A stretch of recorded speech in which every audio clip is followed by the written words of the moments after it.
অমল বাবুর কাছে যাব।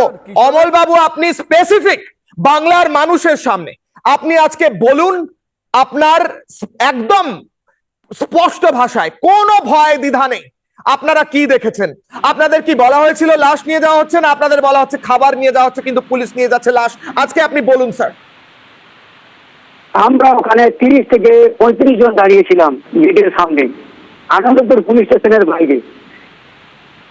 ওখানকার লোকাল লোকরাই ছিল বেশিরভাগ।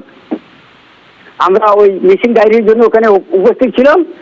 তারপরে হঠাৎ করে উত্তেজনার জন্য আমরা নিচে নেমে এসে দেখলাম যে ওখানে গাড়ির মধ্যে কিছু আছে, পুলিশের গাড়ি।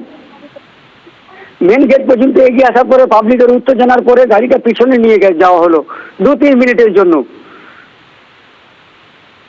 তাতে আমরা দেখতে পেলাম কিছু লাশ পড়ে আছে, মানে কাপড়ে মোড়া। আর পুলিশ বালারা বলছে এতে খাবার আছে, আমরা ওখানে নিয়ে যাচ্ছি স্পটে। এটা নিয়ে উত্তেজনা হয়। 5-7 মিনিট পর আবার পুলিশওয়ালা সব পাবলিককে হাঁটিয়ে গাড়িটা নিয়ে বেরিয়ে চলে যায় ওখান থেকে। আমরা তো হতাশ, যদিও আমাদের আপনার আমি বেশি সময় নেব না। আপনি যেভাবে আপনারা লড়াই করছেন, যেভাবে আপনাদের সঙ্গে ব্যবহার করা হচ্ছে, যেভাবে আপনাদের চোখের সামনে খাবারের প্যাকেটে করে খাবারের নামে লাশ নিয়ে যাওয়া হচ্ছে, যে অভিযোগ আপনারা করছেন, এরপর আর আমার কিছু কাউন্টার করার, বলার, সান্ত্বনা দেওয়ার বাংলা ভাষায় হয়তো আছে। আমি অতটা শিক্ষিত নই স্যার, আমি আপনাকে সান্ত্বনাও দিতে পারবো না। আমি জানি না আপনাকে কি ভাষায় সান্ত্বনা দিতে হয়।